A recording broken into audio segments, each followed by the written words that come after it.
Hello and welcome to the Bosco Business Immigration EB5 webinar. My name is Christian Triantaphyllis. I'm a partner and U.S. immigration attorney at Jackson Walker LLP.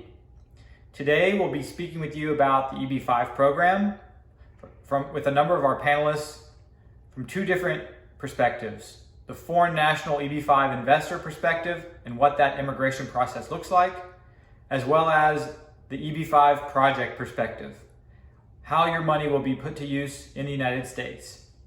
Now, in today's immigration climate and the COVID-19 pandemic, it may seem like a very difficult time to immigrate or relocate to the United States. However, the EB5 program and other investor visa options remain to be viable and available to you as an investor looking to put your funds in a project in the United States that will help create jobs in America.